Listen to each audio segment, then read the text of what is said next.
Pronto, agora sim. Quando acontecer isso, pode me chamar a atenção, porque aí senão a gente perde a gravação, tá? Então, gente, então a gente vai iniciar hoje, retomando aqui o conteúdo, mais um módulo 1 aí, que é o módulo mais introdutório.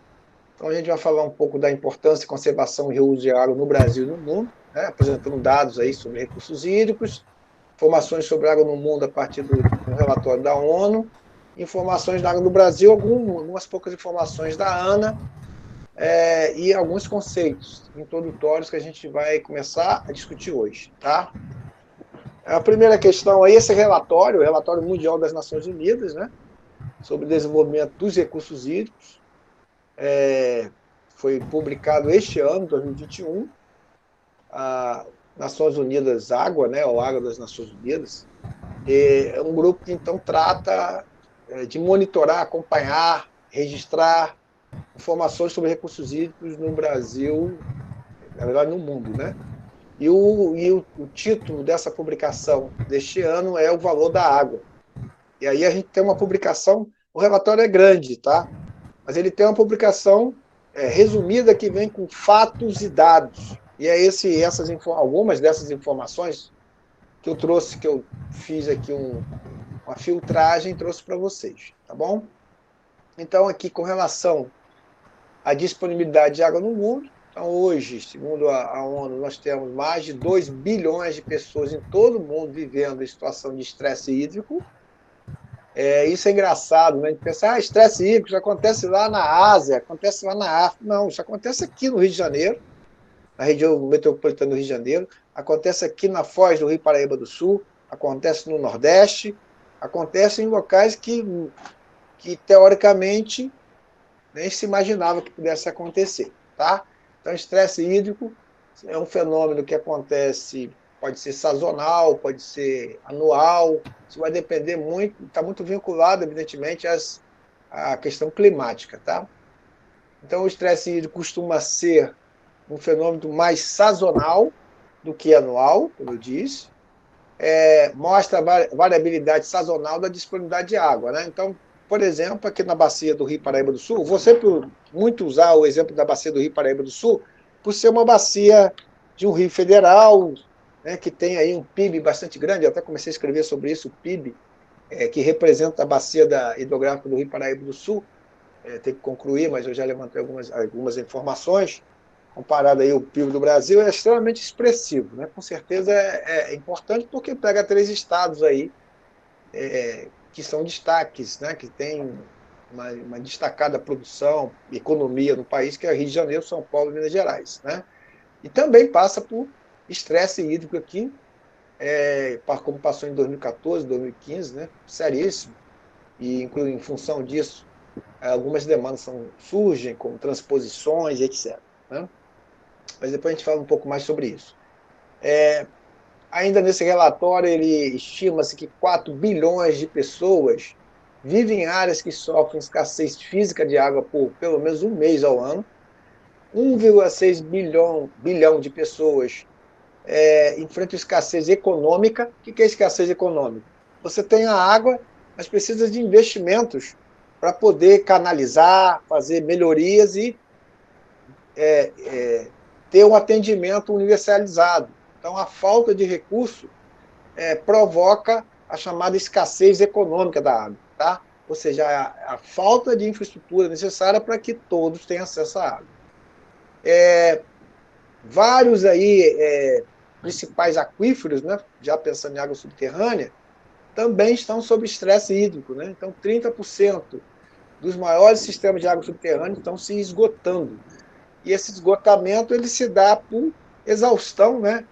Por exemplo, no Nordeste, a cidade de Recife é um bom exemplo de retirada excessiva de água do lençol subterrâneo, que acaba provocando ali o comprometimento daquele aquífero lá. E aí nós temos outros casos aqui no Brasil, inclusive, dessa situação. Então, esses dados também trazem essa questão de sistemas de água subterrâneas que estão sofrendo esgotamento. Tá? A capacidade per capita de armazenamento em reservatórios também está diminuindo. Por quê? Porque, como é per capita, por mais que se faça a construção de reservatórios, a população ela é crescente, então a capacidade de se construir, né, e as possibilidades de se construir, elas não conseguem acompanhar o que? O crescimento populacional. E, portanto, também a capacidade per capita de armazenamento de água em reservatórios acaba diminuindo ao longo do tempo. Né? As médias anuais de perdas no volume de armazenamento, ela acontecem em função disso. A estimativa é que 1% da capacidade total de armazenamento é perdida por ano, em decorrência de processo aí de assoreamento, né? Que é um processo, inclusive a gente viu isso aí no outro curso que a gente ministrou aqui, alguns de vocês fizeram. Então, o assoreamento ele acaba, vamos dizer assim, diminuindo a capacidade de armazenamento de água nos reservatórios e, portanto, segundo os dados da ONU, 1%, né, da capacidade desses reservatórios são perdidas. Né? E os custos estimados para restaurar essas perdas são na ordem aí de 13 bilhões de dólares por ano. Ou seja, são valores altíssimos e que, normalmente, eles não são investidos, né, com esse objetivo, não tem investimento nesse sentido. Tá? Uma avaliação de importância da capacidade de armazenamento é que você consegue aumentar a segurança hídrica, né, nas 400 maiores bacias hidrográficas do mundo. Tá? E também essa segurança hídrica está muito associada também ao risco de escassez.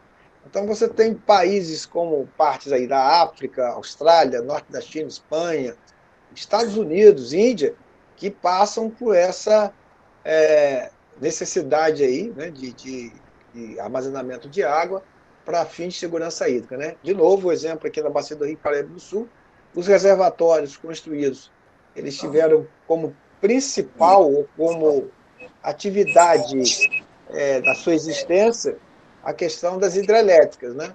Mas, com o tempo, esses reservatórios também são usados, né, para abastecimento e os usos diversos, né, de água, e esses reservatórios funcionam como reguladores, né, desse nível, dessa vazão do rio, dessa vazão no Rio Paraíba, no caso. Tá? Então, a gente acompanha isso.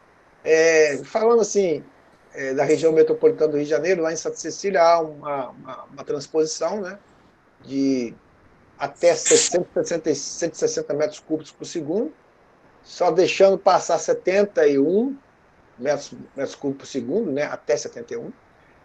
E isso acaba, vamos dizer assim, comprometendo a qualidade de água do rio a jusante, né, rio abaixo, mas esse armazenamento de água, essa transposição, ela decorre a partir de regulação de reservatórios que ficam a montante lá do ponto de transposição Santa Cecília. Tá? Então, é uma referência importante em termos de reservatórios aqui em termos de Brasil. Bom, uma informação bastante preocupante em função aí da combinação do crescimento populacional, desenvolvimento econômico e também as mudanças de hábitos de consumo, é que o uso global da água aumentou em cerca de 6 vezes nos últimos 100 anos. Né? E desde a década de 1980, ele continua a crescer a uma taxa de 1% ao ano. Então, nós estamos falando aqui de uma situação que se agrava a cada ano, que se torna cada vez mais preocupante. Mesmo aqui no Brasil, nós temos situações, momentos, em que passamos por dificuldade, né? Como eu disse, espécie hídrica, déficit hídrico, e a gente, isso em outras partes do mundo também acontece, talvez até com mais frequência, né? Do que aqui, que a gente tem ainda assim muita disponibilidade de água. Em termos aí de agricultura, né? A agricultura é a vilã do consumo de água, né? Porque, na verdade, a agricultura é responsável por quase 70% das retiradas de água em termos mundiais. Tá? De todo o consumo de água dos usuários, 70%, 69% aqui, né, se destina à agricultura. Mas vejam, é lógico que no uso da água pela agricultura, pela irrigação, para dessedentação de animais, bovinos, até para fazer cultivo de peixes, etc., você usa muita água na agricultura. Há desperdício? Com certeza. Pode aumentar a eficiência? Pode aumentar a eficiência. Mas não haverá uma redução tão grande assim como se possa imaginar. Né? Aqui tem algumas pessoas que trabalham na área agrícola, como o Jefferson aqui, que é agrônomo, e outras pessoas aqui, sabe que sem água na agricultura não tem como produzir. Né? O vegetal para crescer, para realizar sua fotossíntese, e aí ele precisa de água, nutrientes, e não tem como se desenvolver sem água. Cada cultura tem uma demanda por água em diferentes estágios de desenvolvimento da cultura. Né? Então, a agricultura, mesmo que a eficiência aumente, vai continuar sendo, provavelmente, o maior usuário de água. Tá? Um outro usuário bastante importante, né? Um ponto importante aqui, que a média mundial é 69%. Mas em alguns países, provavelmente aqueles com perfil mais agrícolas, esse percentual de retirada de água pela agricultura pode chegar a 95%. Então, vejo que a agricultura, né, ela é assim, bastante importante. Né? Mais à frente, a gente vai falar um pouco sobre isso, sobre a agricultura aqui. E é importante, quando a gente falar aqui de conservação e reuso de água, é lógico que a gente pensa aí nessa situação, no uso dessa metodologia nas nossas casas, no primeiro momento, né, Tadeu? Mas também na indústria, mas a gente deve pensar isso também na área rural, seja na casa, na propriedade rural, mas também no campo da propriedade rural. Então, eu vou tentar aqui nesse curso, tanto mostrar a aplicação de sempre lembrar, olha, você pode fazer isso no campo, pode fazer isso na cidade, pode fazer isso na indústria, mas pode fazer no campo também. Né? E existem algumas propostas, alguns projetos que podem ser desenvolvidos também na área rural. Tá? Então, aqui, apesar do título fazer referência só a instalações prediais, mas também a gente vai procurar trazer aqui para vocês algumas informações daquilo que pode ser feito no campo para conservar a água, logicamente sem se aprofundar muito, porque senão sairia muito do conteúdo nosso aqui. Tá? Bom, na indústria, né, e aí incluindo o uso na indústria e a geração de energia, o consumo é na ordem de 19%. Tá? Isso sempre aqui, lembrando que nós estamos falando de dados aí mundiais. Tá? E enquanto, né, aqui eles chamam de municípios, né, nas cidades, né, são responsáveis das residências, são resultados por 12% restantes. Bom, aí falando um pouco mais de agricultura, né, aí vem os dados que, assim, acabam nos colocando para pensar um pouco, né, o que é o mundo, né. Então, a agricultura, gente, ele é responsável apenas por 4% do PIB do mundo, do PIB mundial. Então, que aí, no máximo, em média, chega a 10,39% em termos médios, né, para o país. No Brasil, a gente chega aqui a um quarto, mais ou menos 25%. Tá? Esses dados aí são do Banco Mundial. Então, vejam, a agricultura ela é essencial para a sobrevivência humana, porque produz o quê? Alimentos, seja alimentos para consumo direto nosso, ou alimentos que vão virar, como a soja, né? Virar ração, vai virar um outro produto, mas que vai alimentar animais que vão nos alimentar. Então, no final das contas, a agricultura ela tem um papel estratégico, que é de alimentação do ser humano. No entanto, o seu produto interno bruto é muito, né, o que ele representa em termos de PIB mundial é muito pouco.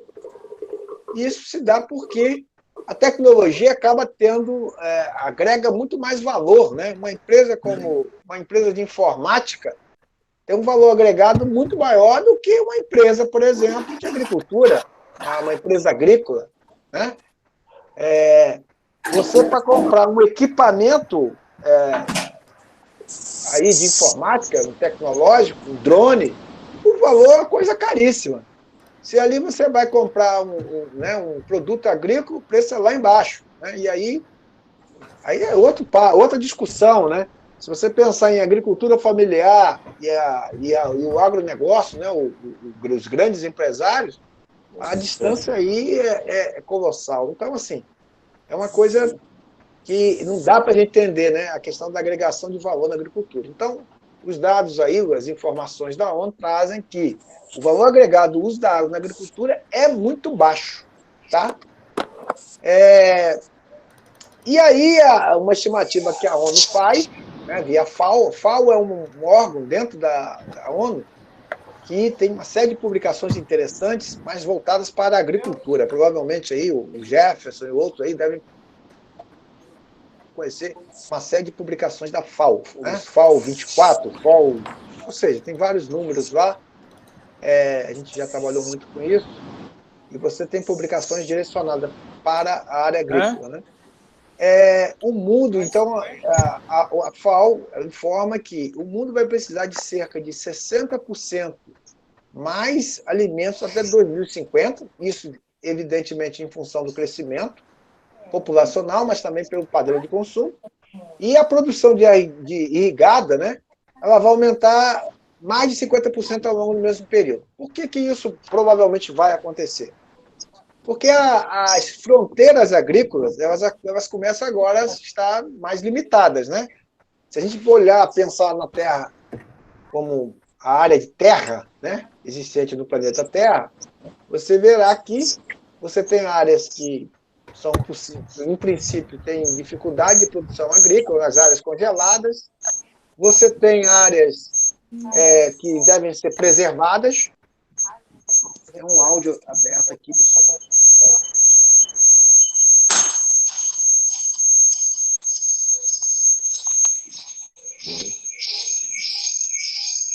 Nossa, tem um barulho alto. Alguma interferência. Só um pouquinho, pessoal. Deixa eu ver o que está acontecendo aqui. Aqui não. Você pode fechar o microfone deles, Vicente. É isso que eu vou fazer. Eu tenho que parar para fazer isso, entendeu?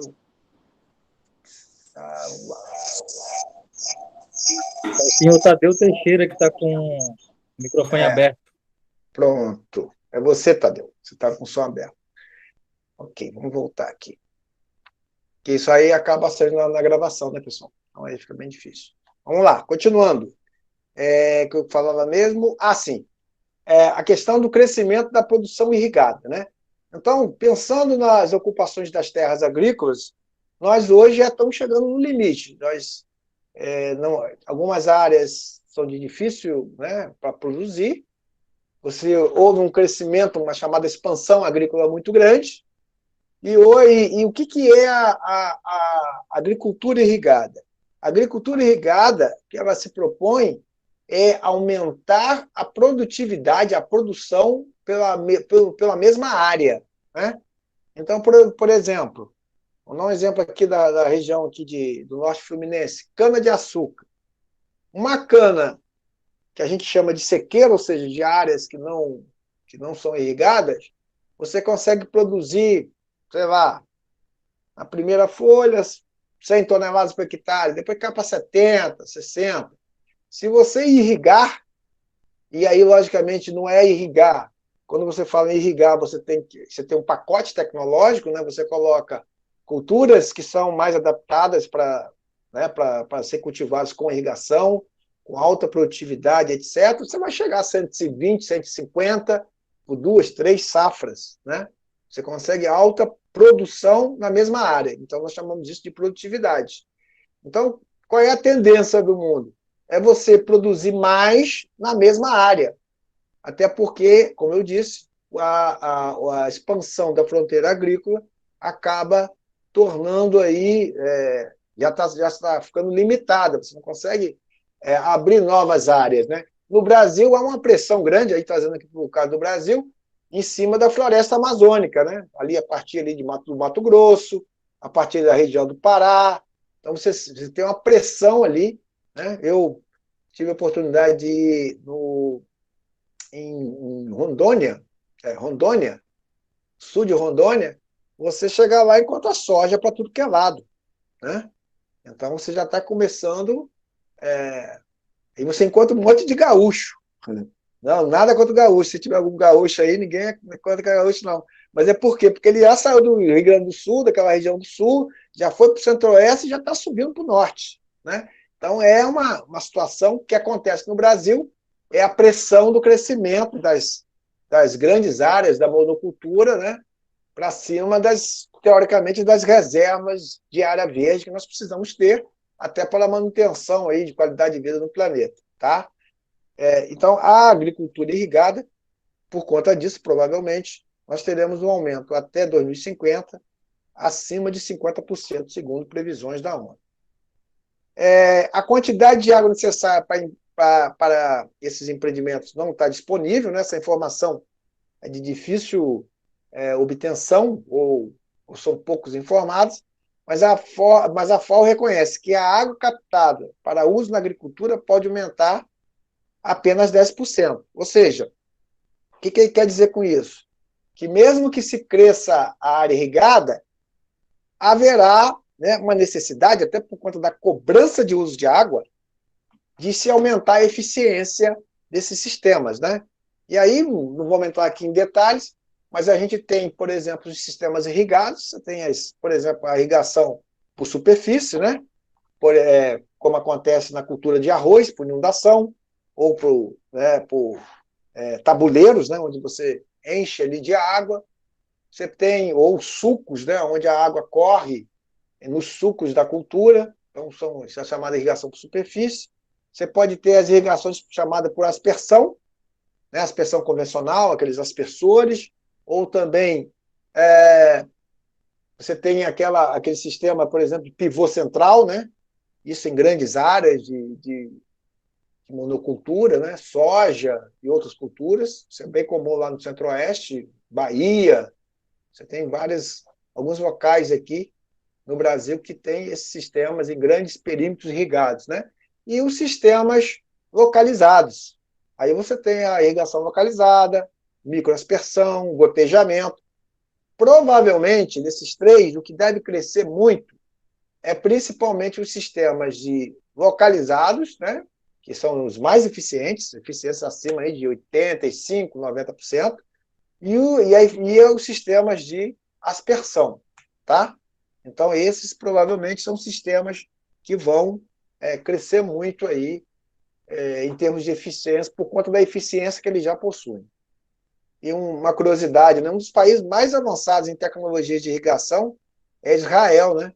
Justamente porque eles vivem numa região que a necessidade de irrigação é quase obrigatória. Se não tiver irrigação e utilizar bem a água que se tem para irrigar, ou seja, com muita eficiência, eles não conseguem produzir alimentos, né, para a população.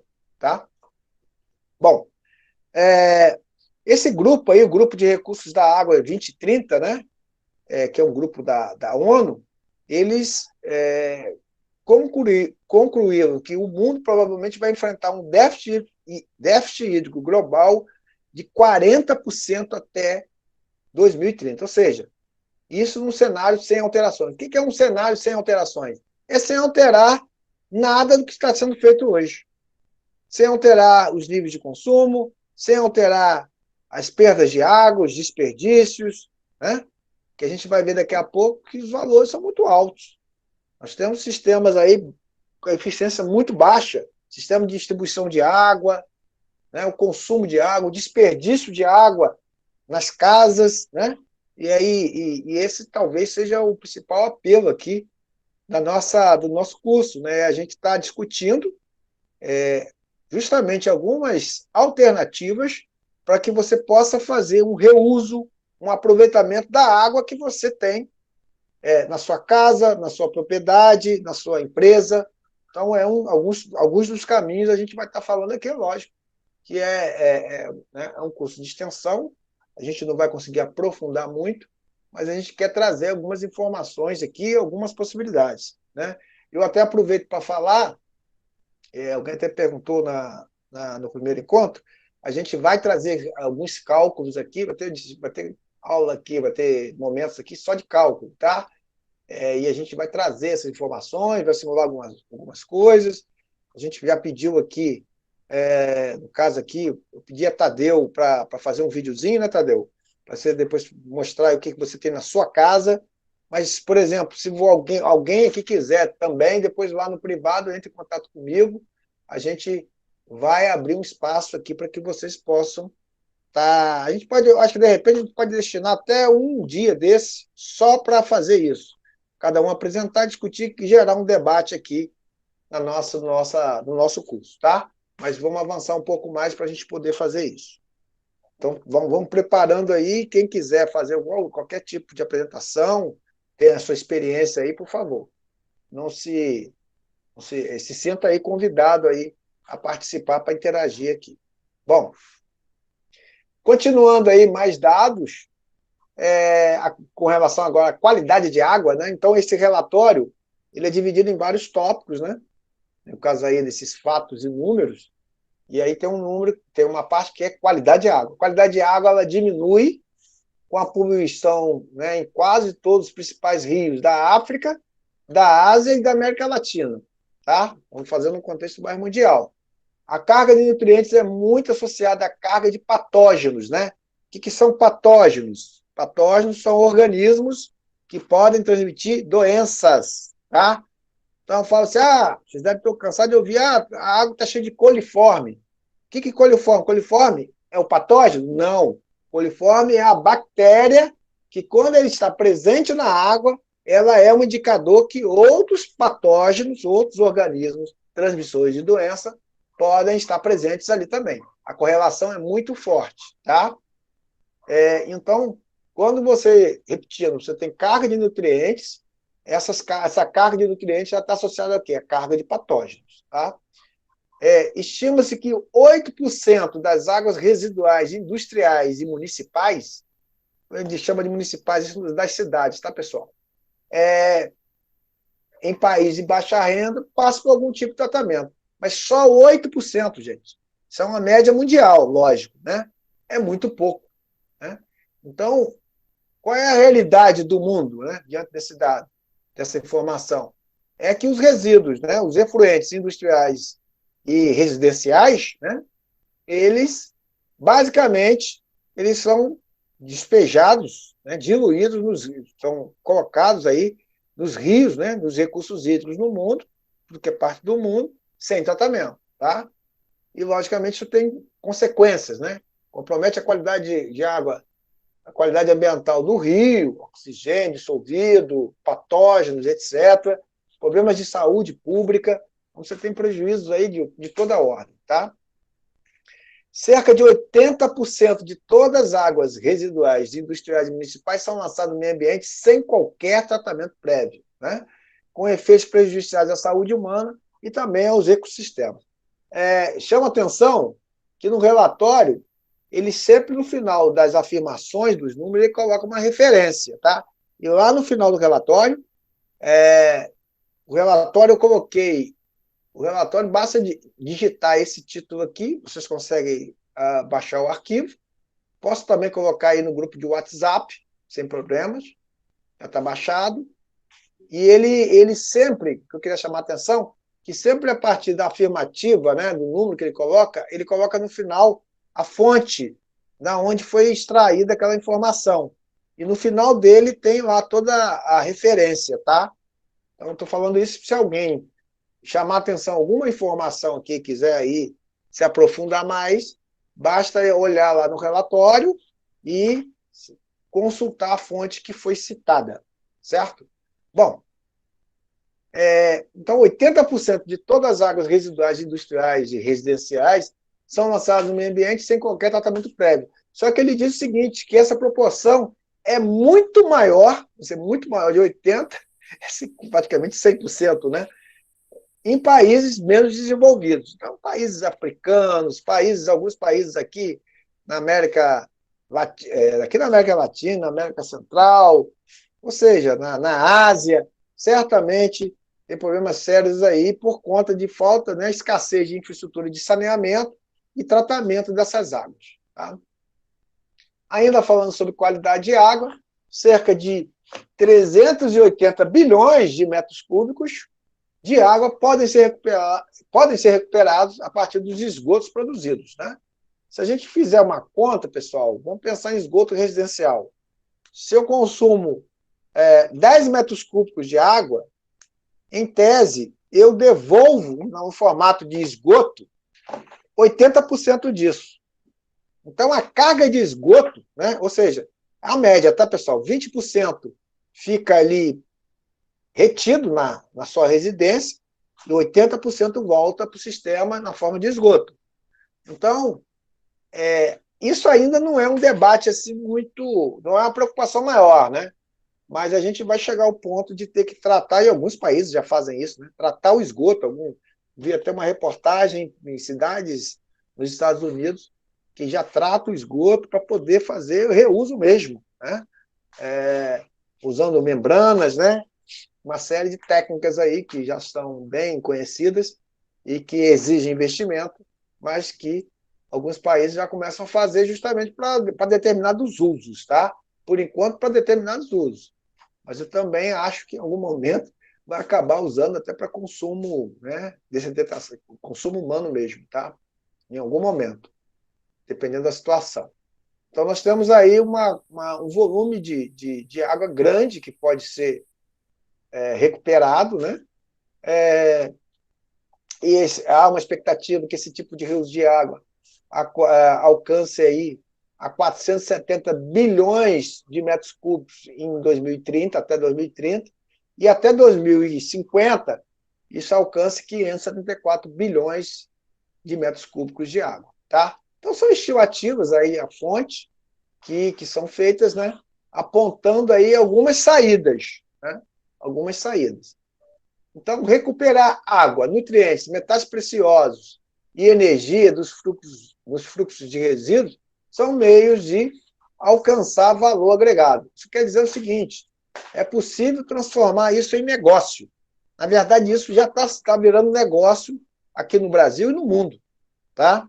Eu não sei se vocês estão acompanhando que há um edital aberto do BNDES licitando aí uma série de áreas que são atendidas aqui no estado do Rio pela SEDAI.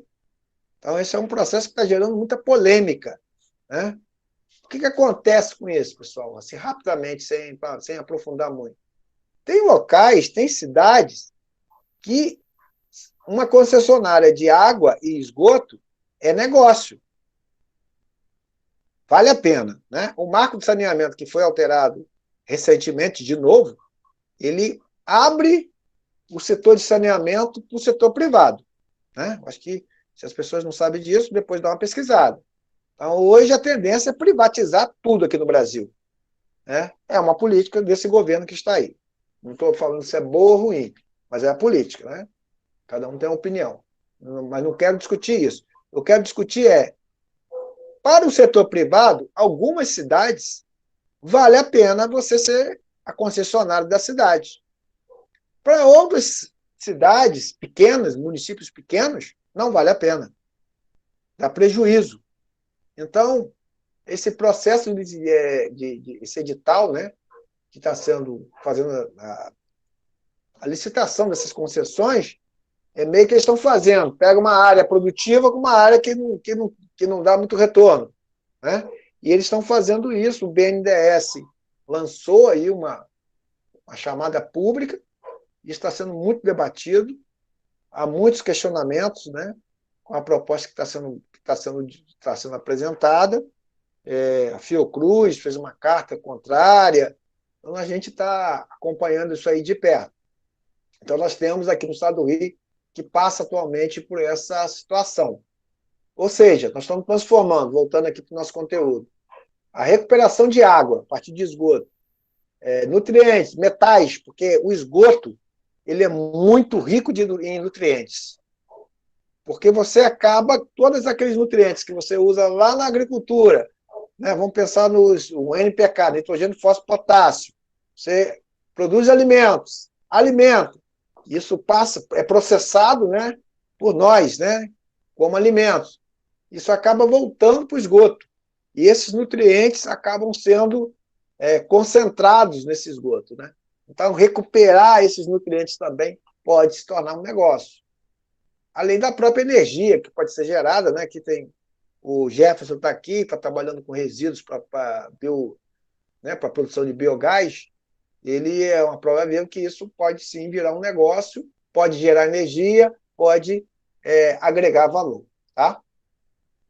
Bom, e aqui ele traz uma informação bastante interessante. A recuperação total do nitrogênio, fósforo e potássio dessas águas pode compensar algo em torno de 13,4% da demanda mundial por esses nutrientes na agricultura.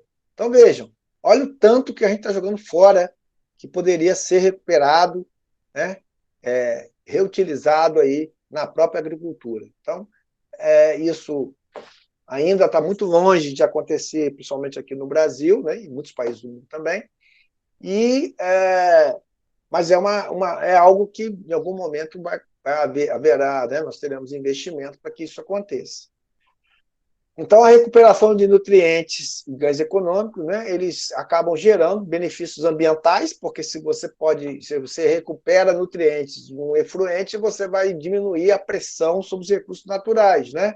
E você pode também, com a remoção desses nutrientes das águas, né, do esgoto que é produzido, você pode reduzir a eutrofização aí dos recursos hídricos, tá? Um estudo estimou que o valor das águas residuais é algo em torno de 1,1 trilhão de dólares, né? E esse número deve aumentar para mais de 2 trilhões até 2050, a partir de um modelo que se ressalta aí o reuso de água, de energia, nutrientes e metais. Então, vejam, lógico que a gente aqui não pretende estar trabalhar com esgoto, né? Mas, no momento que eu uso a água que eu ia descartar na máquina de lavar para o esgoto e posso fazer um reaproveitamento dessa água para, por exemplo, limpeza de piso, para, por exemplo, lavagem de piso, né? Alguns desses usos que não precisamos de água, inclusive com melhor qualidade, a gente pode reduzir, né, a quantidade de água consumida na casa. Eu não vou precisar usar aquela água tratada ali da torneira, limpinha, eu vou poder usar uma água que, inclusive, ela tem ali sabão, detergente, amaciante, aquelas coisas todas que você pode usar e aproveitar para usar mais na limpeza. Então, você reduz o consumo de água e reduz também produtos de limpeza, né? Você deixaria de... Você pode até usar um pouco, mas você já vai ter ali um sabão, alguma coisa ali, que é do processo de lavagem, tá? A mesma coisa quando você coleta água de chuva. Você pode pegar aquela água, né, dependendo... O problema da água de chuva, nós veremos, não é nem tanto instalar as calhas e fazer o sistema de captação. O problema todo é o reservatório. Esse que é o ponto-chave. E é ali que fica o custo mais alto, né? Então, se você tiver alguns reservatórios, né, tem alguns modelos por aí, você pode comprar, você pode armazenar aquela água, você pode usar para irrigar. E vai ser uma água bem interessante, que ela vai estar, em tese, rica de nitrogênio, né, porque é água de chuva, né? Você pode usar para fazer, né, irrigar jardim, você vai poder ter alguns outros usos, né? Ainda não é comum o uso da água de chuva, por exemplo, né, da coleta de água de chuva, para consumo humano, né, para beber, etc. Mas, se passar por um tratamento, né, você pode sim, desde que você fique dentro dos parâmetros de qualidade de água. Tá? Bom, eventos extremos. Entre 2009, isso aqui bem importante, essas informações aqui. Entre 2009 e 2019, as inundações no mundo, tá?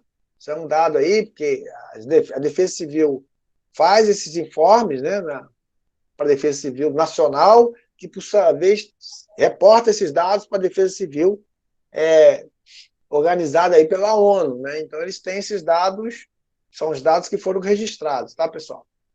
Hoje, aqui no Brasil, nós temos um sistema que é online. Antigamente era tudo papel, né? Hoje já tem um sistema online, a coisa já avançou um pouquinho mais. Então, continuando.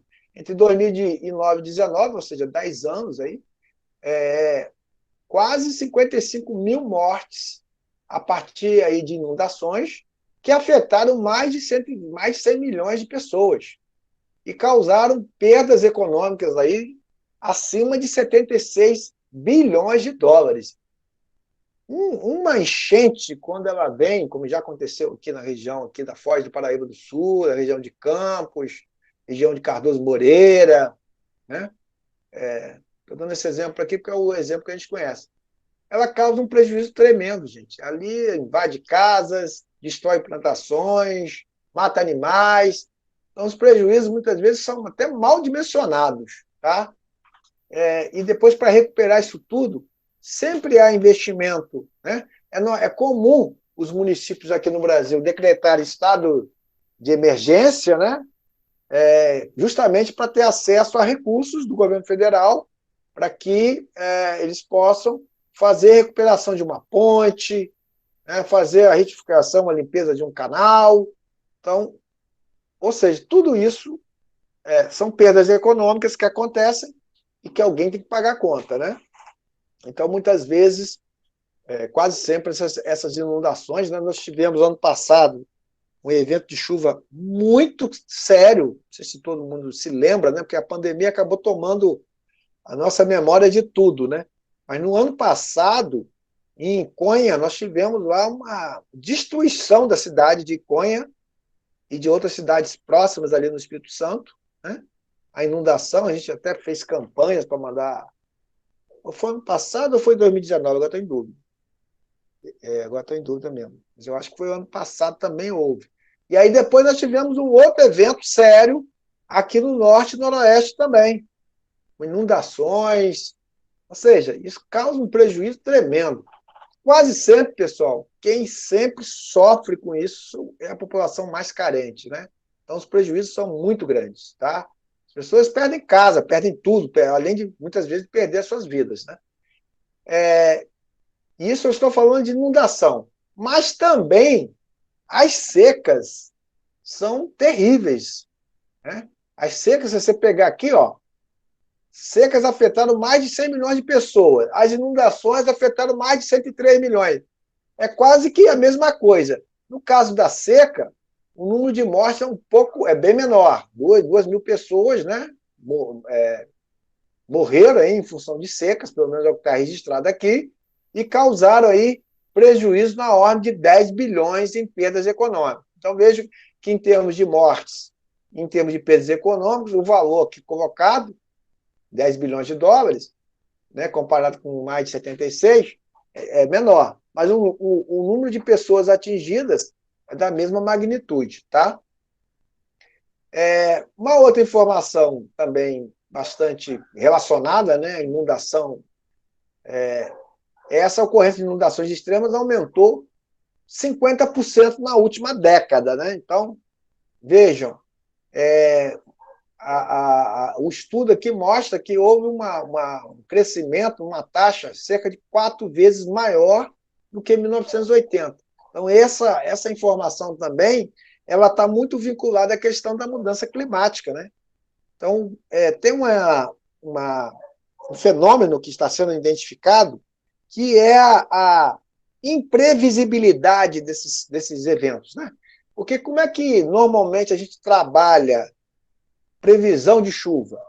Olha, eu pego a média que acontece ali, né, pela orientação, né, da Organização Mundial de Meteorologia dos últimos 30 anos, tiro a média ali dos meses, e aí eu chego, ó, mês tal chove tantos milímetros, o mês tal chove tanto, o período chuvoso é esse, e aí você planeja a sua vida em função disso. O que eu quero dizer com isso? Se eu tenho uma agricultura, se eu tenho uma propriedade, eu vou fazer o planejamento, eu vou fazer o plantio aqui, no início das chuvas, para que eu consiga produzir bem, e ter uma colheita, ou seja, isso tudo é meio que padronizado para as regiões. No entanto, o que a gente observa, em alguns anos tem acontecido, é que no período que deveria estar seco, está chovendo. E no período que está chovendo, está seco. Ou, às vezes, chove o ano inteiro, quase de uma maneira só. Então, assim, são coisas que vem acontecendo com bastante frequência, né, essa imprevisibilidade e que tem causado uma série de transtornos, tá? Então, esse dado aqui, que certamente é monitorado e publicado porque ele é monitorado, né, que mostra que as inundações e as chuvas extremas aumentaram mais de 50% na última década. Continuando a falar aí sobre a agricultura, agora a agricultura de sequeiro, né? A agricultura de sequeiro é aquele que não usa irrigação, tá, pessoal? Que depende do quê? Da chuva, das condições climáticas da natureza, né? Conta com essas médias que eu acabei de falar, tá? Então, a agricultura de sequeiro abrange aí 80% das terras agrícolas do mundo e é responsável pela maior parte, né? 60% da produção de alimentos, tá? Aí ele vem com uma terminologia chamada pegada hídrica global, né? Então ele fala aí que a agricultura de sequeiro tem mais de 5.000 quilômetros cúbicos por ano de pegada hídrica. O que é a pegada hídrica, né? Sendo bem objetivo. Pegada hídrica é o consumo de água, ou o quanto que se usa de água para aquela determinada atividade, tá? Então, qual é a sua pegada hídrica? Bom, eu tomo banho, eu me alimento, eu uso combustíveis fósseis, eu como carne, eu adoro carne, tá, pessoal? Churrasco, mas o consumo de água da carne é altíssimo.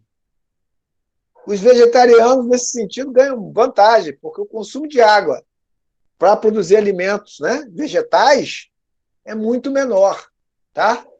Ainda hoje eu vou passar aqui, no final dessa apresentação, um exercício para que vocês façam.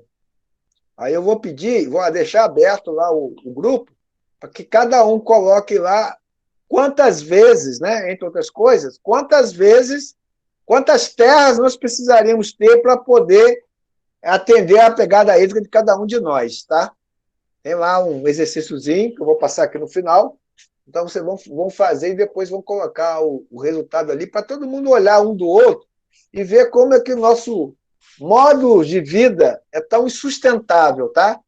Quando a gente fala de padrão de vida, a gente pensa sempre no outro, né? Ou pensa que é só americano. A gente também tem um padrão de vida de consumo, né, de água bastante... Nossa água virtual é bastante grande, tá? A gente volta a esse assunto aí. Então, continuando.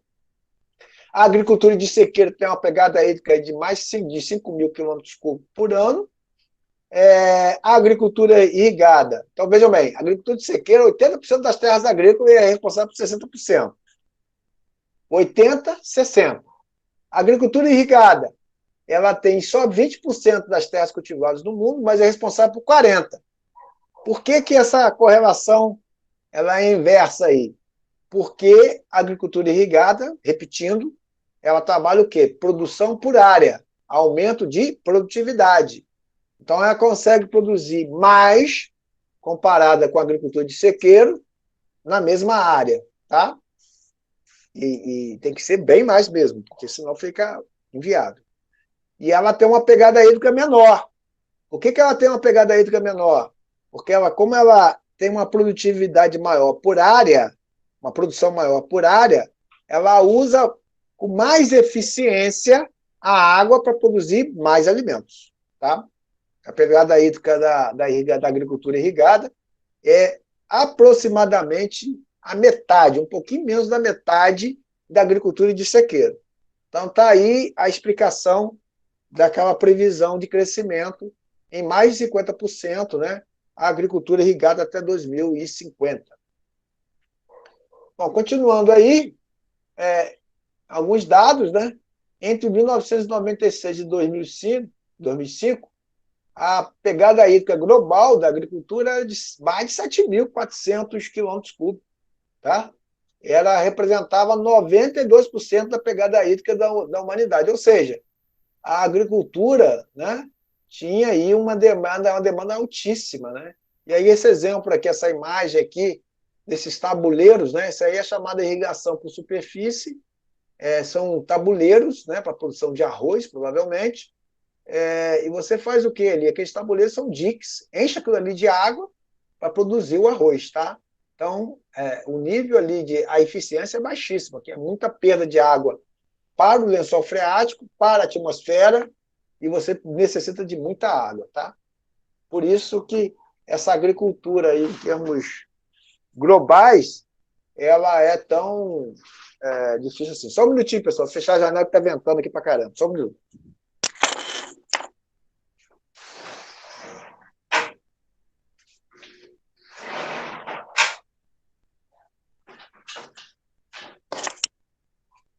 Falando de tempestade, está começando uma aqui. Bom, continuando, e aí nós temos uma situação, do ponto de vista humanitário, bastante preocupante, né? Nós temos aí, hoje são mais de 8 bilhões de pessoas no mundo, nós temos cerca de 2,1 bilhões de pessoas em situação de pobreza, e mais de 760 milhões de pessoas, desses 2,1 bilhões de pessoas, mais de 767 milhões que vivem em situação de pobreza extrema, em termos mundiais, tá, pessoal? Então, de todas essas pessoas que vivem na pobreza, 80% vivem em áreas rurais. Tá? Não é a realidade do Brasil. No Brasil, o êxodo rural é violento, né? Então, você tem aí um percentual muito grande nas cidades. Mas em países que têm perfil mais rural, né, e aí nós estamos falando do mundo como um todo, a pobreza é muito grande. Então, 80% das pessoas, né, desses 2,1 bilhões de pessoas em situação de pobreza, vivem, em termos mundiais, nas áreas rurais. E a agricultura nessas regiões ainda permanece, né, no século XXI, né, nós estamos aí ainda com agricultura de subsistência. Né? Então, assim, há um desequilíbrio, né, um desequilíbrio mesmo, mundial, né? Tem países extremamente ricos, padrão de vida, de qualidade de vida, e essa pandemia agora, ela acaba nos mostrando muito isso, né? Os países aí, como Estados Unidos, Inglaterra, já está vacinando a população toda. Países subdesenvolvidos, né? E aí eu não estou falando nem de posição aí, questões políticas, estou falando mesmo de falta de recursos. Não vão conseguir, né, nem esse ano, vacinar sua população. Né? Estados Unidos, por exemplo, deve até julho, agosto, deve estar todo mundo vacinado, e aí vai começar a ajudar, já está falando em ajudar os outros. Né? Mas se ajudar do americano também, a gente sabe que tem um preço. Né? Isso tudo acaba virando dívidas difíceis de pagar, ou o preço é muito alto. Mas é a realidade. Então, o mundo é assim, é muito desigual. Né? Então, você tem aí mais de 8 bilhões de pessoas, né? Sendo que 2,1 em estado de pobreza e 80% vivendo em áreas rurais, ainda praticando agricultura de subsistência, né? Que é, para mim, inaceitável no século XXI. Se houver, né, controle do quantitativo de água, aplicação das regulamentações mais estritas, né, mais rigorosas em termos de captação, né, punindo ou cobrando desperdício, né, com valores maiores, na questão da outorga, no caso aqui do Brasil e de outros países. Então, a gente acaba conseguindo, né, porque a única forma de reduzir ineficiência de uso de água é cobrando mais, tá, gente? Conscientização, desculpem, isso aí é muito bonito no papel e no discurso, mas na prática é cobrar mais. Quem desperdiça mais, cobra mais. Quem usa mais água, cobra mais. Tá? Não tem outro caminho. Vai encarecer o produto? Vai. Mas ele vai pensar 2 vezes. Né? Isso acontece com a energia. A energia, ela normalmente equivale, em média, tá, pessoal? 5% de qualquer negócio. 5, 10, depende do negócio. Você vai numa indústria, é 5%. Vê se o cara lá não está preocupado, né? O proprietário, o empreendedor não está preocupado em aumentar a eficiência energética ali do seu negócio. A água, o valor é menor, bem menor. e aí o desperdício é bem comum, tá? Daqui a pouco a gente até vai falar sobre algumas informações sobre isso. Bom, então, se houver então o cuidado com essa contabilidade, com a aplicação da regulamentação, com a cobrança, outorga, etc., a gente consegue reduzir o consumo eficiente em bacias hidrográficas em mais de 70%, tá? Permitindo aí a realocação dessa água para outros usos, né? Inclusive aí a restauração ambiental, como ele coloca. Em termos de águas residuais, é um tema, né, que tem se tornado particularmente bastante atraente na agricultura em ambientes urbanos e periféricos, tá? Então, já se começa a pensar nesse reuso de água, no reaproveitamento, no reuso do próprio esgoto, porque se é rico em nutrientes, se você conseguir, com tratamento, remover os patógenos, você consegue, então, dar um uso, né, uma destinação mais nobre para esse reuso, né? Logicamente, tomando os devidos cuidados. Por exemplo, essa imagem está mostrando aí um cultivo de olerícolas, né? Então, alface e outras coisas mais aí. Bom, esse tipo de cultura, ele é consumido normalmente in natura. Então, por exemplo, esse tipo de cultura não é o que seria recomendado para você usar uma água de reuso de esgoto. Por quê? Porque, por mais que você trate, pode ser que algum patógeno, né, algum organismo transmissor de doença permaneça ali, e aí, ao irrigar, aquilo fica na folha e, de repente, cause ali uma doença ou algo assim para aqueles que consumirem. Então, normalmente, você pode usar essa água de reuso de esgoto, por exemplo, depois do tratamento, você pode usar onde? Pode usar em culturas permanentes, em culturas que vão ser processadas, né? Então, você tem que saber aonde usar, né, esse tipo, a água, ou o reuso de água, ou do resíduo, de acordo ali com a sua qualidade e com o uso que você dará né, em termos de cultura. Tá? Bom, estima-se aí, então, que 380 quilômetros cúbicos de água residuais sejam produzidos anualmente, esse dado, inclusive, está repetido, a gente já falou nele, e 15%, né, o que equivale a 15% de água para a agricultura. Ou seja, você pode usar, né, tratar essa água residual e destinar à agricultura tomando os devidos cuidados. Tá? Então, o potencial de irrigação desse volume de águas residuais é da ordem aí de 42 milhões de hectares. Então, são dados assim que chamam atenção, né, em termos mundiais, que você pode começar a planejar a sua cidade, a sua região, de forma a estar dando uma destinação mais nobre a esse resíduo, que é o resíduo de esgoto, por exemplo, que é tratado em estações de tratamento de esgoto, depois ele é descartado no curso d'água. E aí tem uma informação importante. As pessoas acham que, ao destinar o esgoto para uma estação de tratamento de esgoto, o resíduo está todo resolvido. Gente, as estações têm eficiência. Tem eficiência de 80%, 70% de remoção de DBO, por exemplo, que é demanda bioquímica de oxigênio. Mas sempre vai resíduo para dentro do curso d'água mesmo depois de tratado. Ou seja, você melhorou as condições do resíduo, mas não resolveu. Tá? Então, recentemente eu estou fazendo um trabalho, um artigo, que eu estou tendo que fazer a revisão disso, peguei o último CNIS, né, que é o Sistema Nacional de Informações sobre Saneamento, dados do Brasil, que você pode baixar da internet, você tem acesso a esses dados. E lá faz a contabilidade, mostra, tantas toneladas foram produzidas de esgoto no Brasil, tantas foram tratadas, mas tantas voltaram, né, saíram da estação de tratamento de esgoto, e aí somadas aqueles resíduos que não são tratados, e aí você tem uma carga orgânica violenta no Brasil, tá? Então isso acontece também, tá? Então não se engane. Tem coleta, tem tratamento de esgoto, tá tudo resolvido. Não. Resolve, aumenta, dependendo da eficiência, resolve boa parte do problema, mas não resolve totalmente, tá? Porque depois aquele resíduo tratado na estação de tratamento de esgoto volta para um curso d'água, provavelmente, tá? Ou pode ter uma destinação diferente, mas normalmente vai para o curso d'água, certo?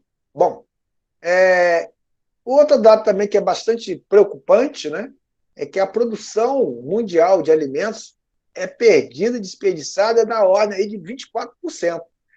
24% do total de água doce usada no alimento. Ou seja, você usou a água para produzir alimento e você tem um desperdício, né? Você perde boa parte do alimento que é produzido e que usou água doce para aquela produção. Tá?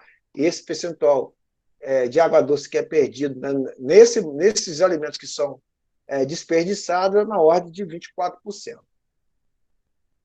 Vamos falar agora um pouco de energia. A demanda global por água projetada entre 2000 e 2050 mostra um aumento, né? São simulações a partir do consumo atual, um aumento de 400% para as indústrias e um aumento de 140% para geração de energia térmica. Energia térmica, pessoal, energia de termoelétrica, por exemplo, termoelétrica a gás, termoelétrica aí a carvão. Então, usa água, porque tu precisa transformar a água em vapor, aquele vapor vai gerar, né, nas turbinas, vai gerar energia. Né? Aqui, na região norte fluminense, nós temos algumas. Temos aqui em Campos, uma termoelétrica aqui de Furnas, temos em Macaé, uma da Petrobras, e outra lá de um grupo que muda toda hora. Acho que é um grupo agora, acho que é espanhol, italiano, toda hora você passa lá, é um dono diferente. Tá? As margens da BR-101. Estão sendo projetadas outras, estão sendo projetadas duas aqui no Porto do Açu, a GN, a Gás Natural Açu, GNA, são duas, né, que vai usar o quê? Vai vir um gás naqueles navios que transportam gás, né,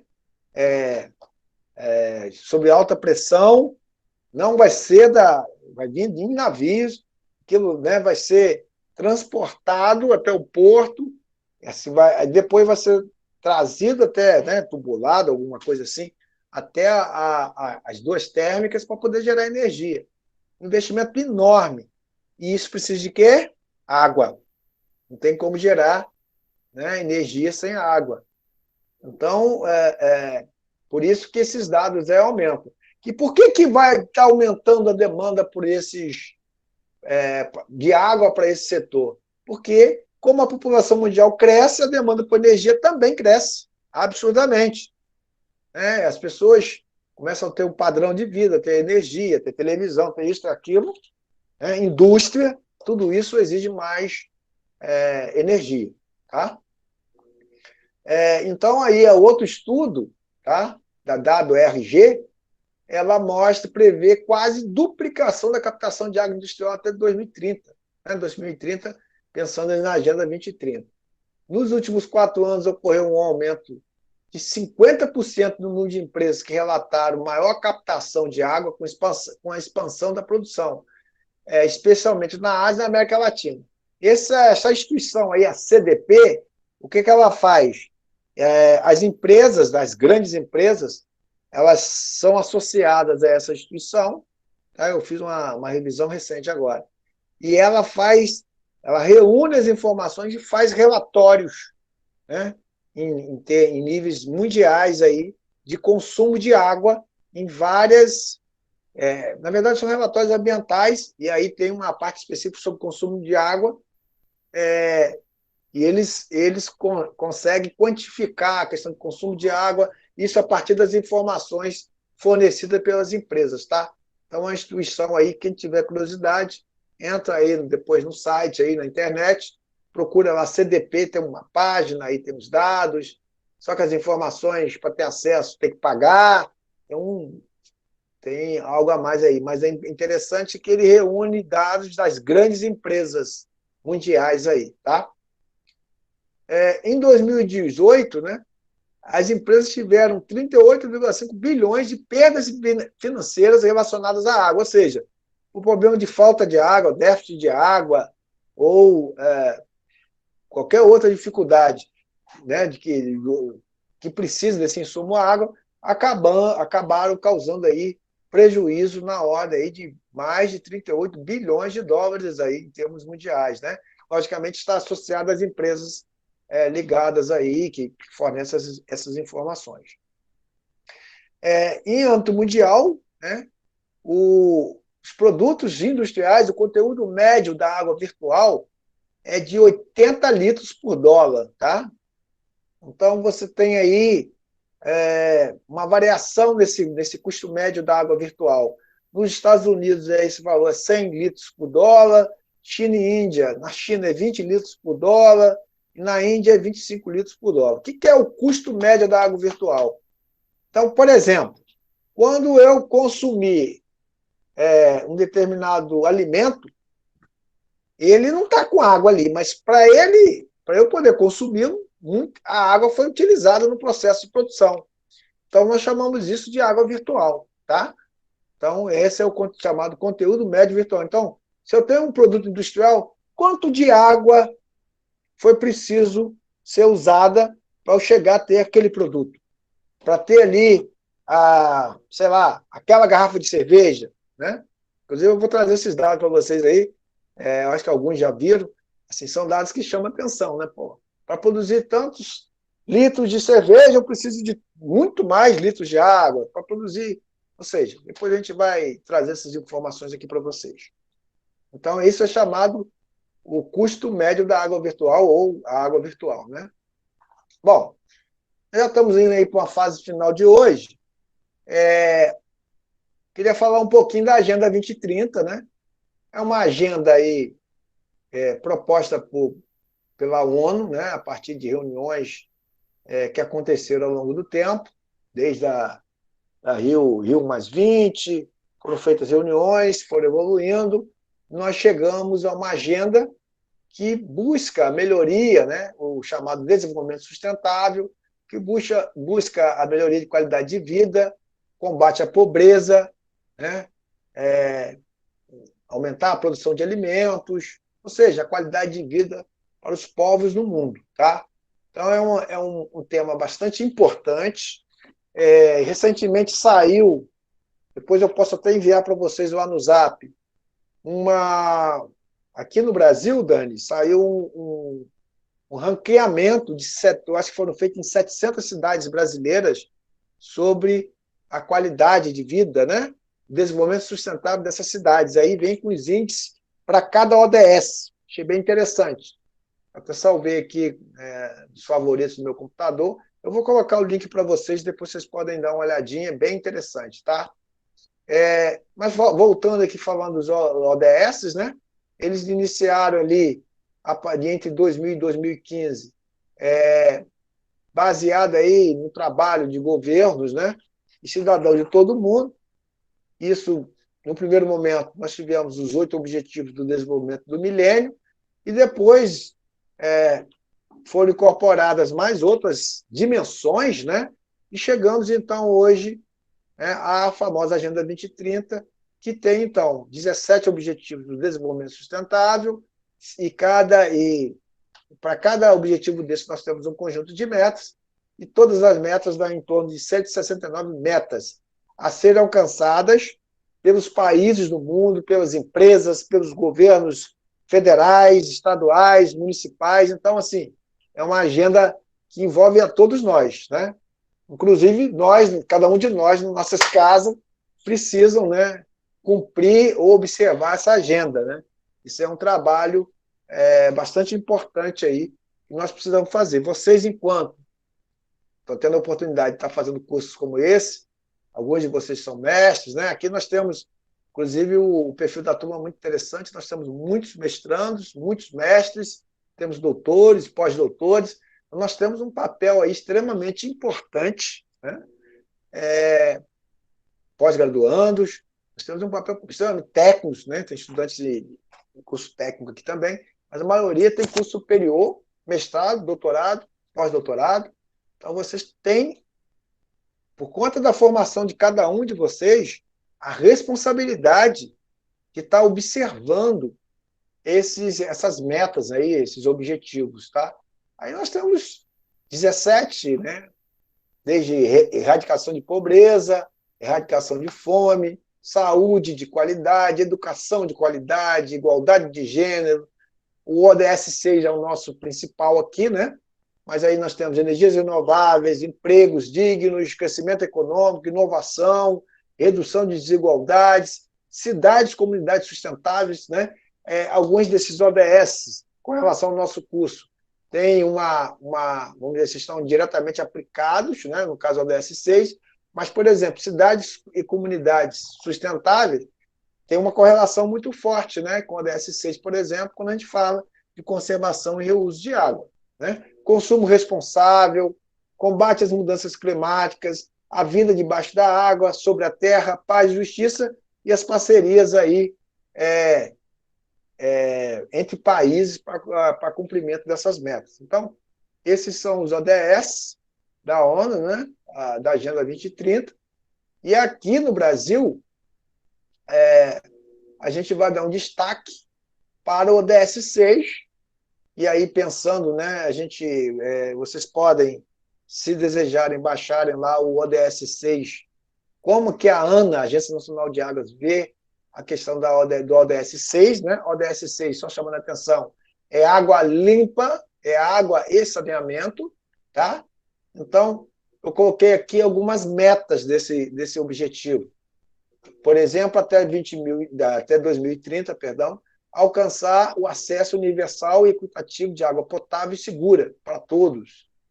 Também, até 2030, melhorar a qualidade de água, reduzir a poluição, eliminar o despejo, minimizar a libertação de produtos químicos e materiais perigosos, reduzir pela metade a proporção de águas residuais não tratadas, aumentar substancialmente a reciclagem e a reutilização. Olha só, isso aí eu coloquei de propósito, aqui mostra que nós estamos de acordo com essa DS, com esse curso, né? Nós estamos fazendo o nosso papel aqui, em trocar informações para que vocês possam aumentar a eficiência, reciclar, reutilizar, reusar a água, tá?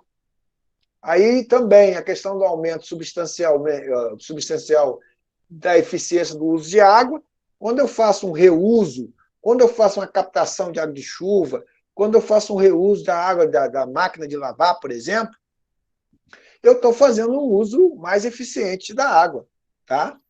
Entendo que isso é extremamente saudável. Saudável para o ambiente, saudável para o bolso, né? Em alguns locais aqui do Brasil, por exemplo, Brasília, o metro cúbico de água é caríssimo, tá? E aí não se engane, pessoal, a tendência é ficar cada vez mais caro, porque a qualidade de água vai piorando, né? Esse vai passar para o setor privado, você sabe que todo ano tem aumento, não tem jeito, e aí a gente vai estar aí sujeito à pressão do mercado e a custos altíssimos aí de qualidade de água. Então aí nós temos também proteger, restaurar ecossistemas, né, outra meta, com a água, incluindo montanhas, florestas, zonas úmidas, rios, aquíferos e lagos, ampliar a cooperação internacional, e aí tudo isso pensando aí em programas, em atividades que incluam a extração de água, a dessalinização, né, é uma tendência, porque a dessalinização tem dois contextos, né? Ou a gente vai começar a tratar a água do mar para poder transformar em água doce para uso, ou até mesmo tratar a água que era antes doce, que se tornou salobra, como acontece aqui na Foz do Rio Paraíba do Sul, para que a gente possa consumi-la, tá? E a eficiência de uso de água que a gente já falou. Então, tratamento de efluentes, a reciclagem e tecnologias de reutilização. Então, por exemplo, nosso conteúdo aqui, ele está muito nessa tecnologia, nessa reciclagem, tecnologia de reutilização de água, sim, tá? Reuso de água, tá certo? Nós estamos bem, vamos dizer assim, alinhados aí com a ODS 6, tá? Fortalecer a participação de comunidades locais, melhorar a gestão da água e saneamento, tá? Aqui uma meta 6.3, que está lá na visão da ANA, Então, a meta 6.3 é melhorar a qualidade de água nos corpos hídricos, reduzindo, né? Meta da ANA, tá, pessoal? Eliminando despejo, minimizando o lançamento de materiais, substâncias perigosas, tal, né? Reduzindo a metade a proporção. Então, ele estabeleceu uma meta. Então, aí ele vem explicando, né? Então, por exemplo, quais são as possíveis razões para a melhoria da eficiência de uso de água no Brasil? Estariam associadas principalmente a ações de gestão de demandas hídricas, né? Redução progressiva de uso da água para irrigação, substituição de métodos ineficientes por tecnologias, né, mais eficientes, a implantação de reuso de água pelas indústrias, está vendo? Nós estamos também de acordo com as metas da Agência Nacional de Águas.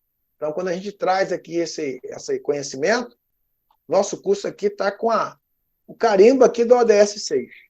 Tá? Bom, então essa foi a parte inicial.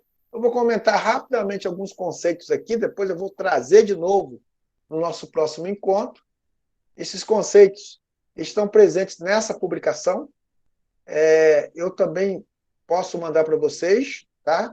Que é a portaria 149, que é uma lista dos termos aí, é um glossário, né, de recursos hídricos da Agência Nacional de Águas. Então, eu tenho aqui alguns conceitos que eu tirei lá.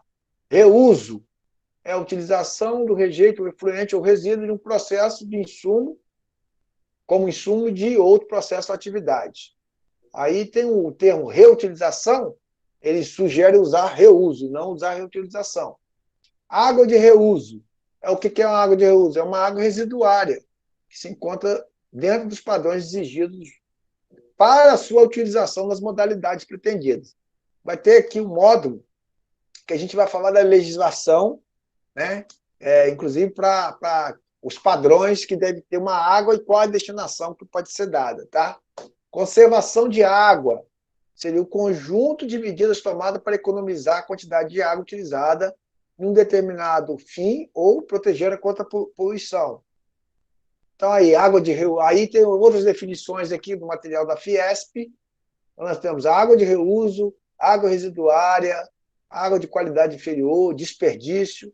Então, são termos bem próximos àqueles anteriores, com algumas pequenas diferenças. No caso aqui da Fiesp, ela traz essas definições com um olhar mais da indústria, né? Fiesp é a Federação das Indústrias do Estado de São Paulo. Aqui também é esgoto, né? Esgoto é efluente doméstico, ou efluente doméstico, vou dar uma corrigidinha aqui. Então, a gente também aqui a definição, né? Que é um despejo líquido resultante do uso da água para a preparação de alimentos, operações de lavagem e satisfação de necessidades higiênicas e fisiológicas. Então, isso aqui é o esgoto doméstico, né? Já o industrial, ele é um despejo líquido resultante da atividade industrial, vai depender da indústria, né? A qualidade ou a composição desse esgoto ou efluente industrial. E aí, de novo, reuso, você tem um reuso, né? Genericamente, que é o uso da água residuária ou água de qualidade inferior a tratados ou não. Reuso indireto da água, aí você tem a água residuária que você usa, de qualidade inferior, de forma diluída após lançamento a corpos hídricos. E o reuso direto de água é um uso mais planejado de reuso, né? Então, essas definições a gente vai voltar aqui a discutir com vocês. Tá? Bom, esse aqui é o último slide, né? Que é um exercício, tá, gente? Não é exercício para nota, é um exercício para vocês se conhecerem, para nós nos conhecermos, tá? Eu, na verdade, fiz esse exercício num curso que eu fiz lá na COPEAD, lá na UFRJ, e eu me lembrei dele e peguei de lá, estou trazendo para vocês, tá? Que é vocês medirem a pegada ecológica de cada um de vocês, tá? Então, aqui tem todo o passo a passo. Vocês vão entrar nesse site aqui, né, que é o de pegada ecológica, uma organização que faz isso. Aí ele lá tem as informações básicas, tem os campos aqui, que ele está indicando, né?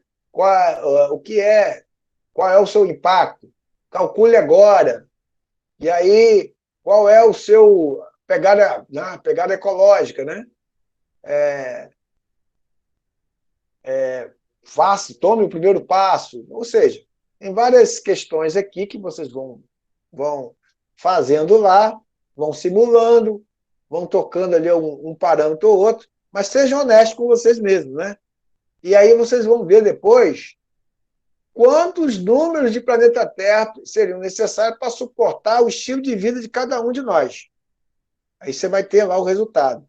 E essa informação que eu gostaria que vocês depois postassem lá. O meu resultado deu isso, meu resultado deu aquilo, né? Eu vou colocar, pessoal, lá no WhatsApp para vocês a apresentação, e no slide da apresentação vai ter isso, tá bom? Pode ficar tranquilo, que tem as perguntas aqui. Aí tem uma perguntinha aqui no final. Há indicação de que seu estilo de vida é incompatível com a disponibilidade e a capacidade de regeneração dos recursos naturais do planeta? Se afirmativo, quais seriam as alternativas mais eficazes para adequá-lo à disponibilidade de recursos naturais? No final das contas, vai todo mundo virar vegetariano, tá? Vai virar vegetariano, vai fazer investimento para colocar placa solar em casa. Pode colocar o WhatsApp. Eu usei o número de vocês, o contato de vocês, mandei por e-mail lá, mas vocês me mandam mensagem lá que eu coloco lá no WhatsApp. Eu passo o link para vocês entrarem lá no WhatsApp, tá? Então, é isso. Hoje, eu queria encerrar, vou mandar para vocês a apresentação. Daniela, você vai com a cara de sono danado, é o sono mesmo? Tá Aí eu tarde queria... aqui. Eu sei. É que a gente foi só 1h30 Cheguei às hoje. 8, não. E aí eu estou à disposição, se alguém quiser perguntar alguma coisa, esse é o momento. Lógico que a gente pode... Alguém quer comentar? Fique à vontade. Boa noite, posso falar? Pode. Meu nome é Se apresenta. Maguilane. Meu Isso. nome é Maguilane, eu sou engenheira de telecomunicações, engenheira eletricista, trabalho com energia solar. E essa é uma área que me encanta muito, porque eu sou sócia de uma empresa de engenharia que preza muito pela questão do sustentável, né? E água de reuso, como eu postei ali, é algo que eu amo fazer. As outras reuniões eu participei, entrei e saí, porque é na hora da minha aula. Como hoje não tem aula, aí hoje eu pude assistir basicamente toda. Tá? Mas parabéns, eu amei o conteúdo. Até brinquei aqui com o pessoal para me chamar, eu falei, não, estou numa reunião muito importante agora, que vai gerar frutos depois, entendeu? Então, ótimo, parabéns então. pelo conteúdo, gostei bastante. E é isso. Então tá bom, Maguilane, né? Maguilane, Isso. deixa eu te perguntar. Você é engenheira elétrica, né? Sim. Você trabalha numa empresa, a sua empresa... É minha. É sua empresa. Eu fundei desde tá. 2017. Você tem certificação de sustentabilidade? Não, eu não tenho, mas eu estou buscando, porque como eu saí do MEI ano passado, aí nessa troca aí eu já comecei a pesquisar essas certificações, essas coisas que você fez. Então, a certificação, a gente te mostrei uma aqui, hoje eu até falei uma que tem uma chamada GRI, que é justamente uma certificação que você faz relatórios anuais, pode fazer anuais, né? Para poder relatar as suas práticas sustentáveis na sua empresa. Se a sua empresa, isso é muito bom, isso é muito bom. Se a sua empresa faz isso, e depois, se você quiser, você me manda lá uma mensagem lá no Zap, e eu te mando o link para você pesquisar. Mando. E bem interessante. Tem algumas empresas no Brasil, mas são poucas no Brasil ainda que tem essa certificação. Inclusive, professor Vicente, né? Eu sou muito da área de tecnologia, né? Por conta de redes, telecom e elétrica, mas muita gente acha que eu sou de ambiental. Porque eu sou a chatinha da história. A chatinha no bom sentido, né? Porque eu faço trabalho voluntário também voltado para captação de água de chuva. Tem um projeto voltado para... Você pode fazer esse compartilhamento aqui, como eu sugeri aqui no início, da sua experiência, tá? Sim, Se você quiser Bom, preparar algo aqui, a gente vai ter um momento para que vocês possam, cada um, mostrar o seu projeto, tá ótimo. Tá ótimo. Faz aí, pensa aí em uns 10 minutinhos, a gente abre aqui espaço. Vou preparar Vamos organizar isso. Tá ótimo, obrigada mesmo, tá? E boa noite a todos. Ok, obrigado a você. Mais alguém?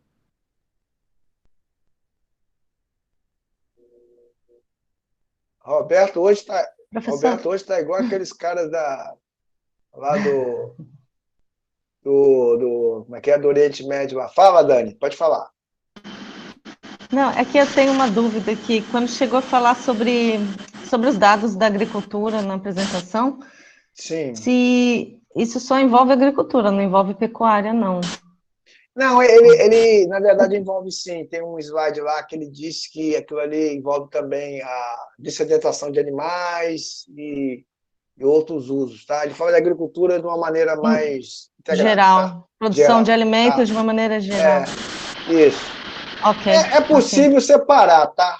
Aqui no Brasil a gente costuma separar esses dados. Por exemplo, se você pegar lá o Conjuntura 2020, que é do ano passado, já está disponível lá na página da Ana, ele separa agricultura e pecuária, tá? Inclusive agora estou separando mineração também, por conta desses acidentes que aconteceram no Brasil, eles separam os usos também até para o setor de mineração, tá? Mas aqui os dados da ANA, né, que são dados mais gerais, né, do mundo, o problema todo é só para você imaginar, né, Dani? Como é que a ONU faz para conseguir reunir informações, né, os trabalhos em todo o mundo, e muitas vezes essas informações não chegam iguais, né? Um país informa, outro não, então eles acabam fazendo ali algo mais geralzão, né? Então a agricultura ali inclui a pecuária também, tá bom? Tá bom, professor. Obrigada, era só essa dúvida mesmo. Mas eu vou passar o link lá para.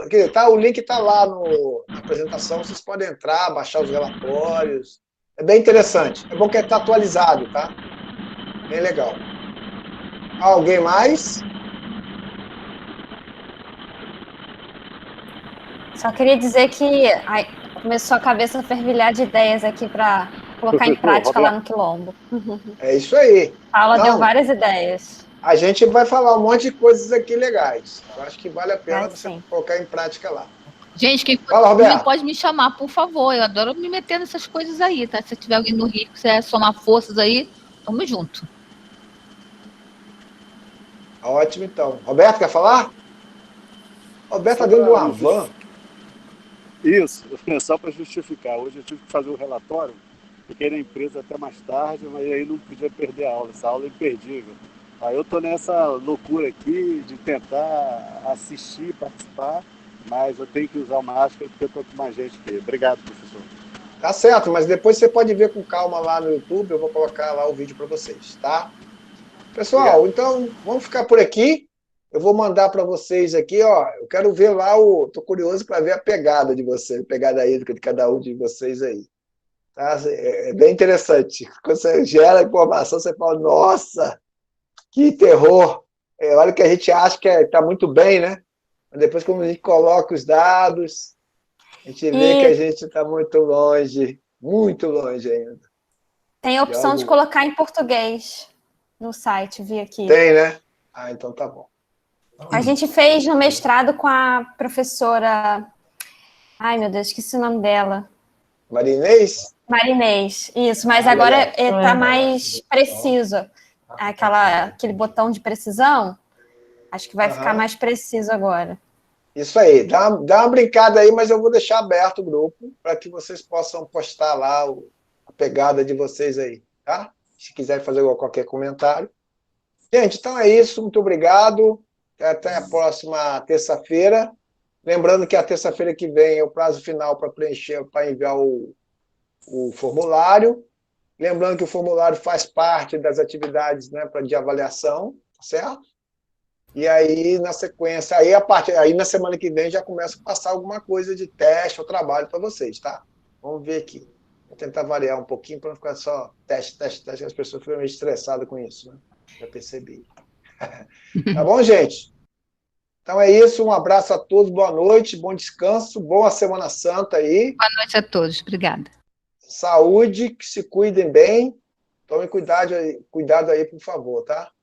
Vamos continuar até o final com todos aqui. Valeu, gente. Um abraço. Boa noite a todos. Boa noite. Boa noite.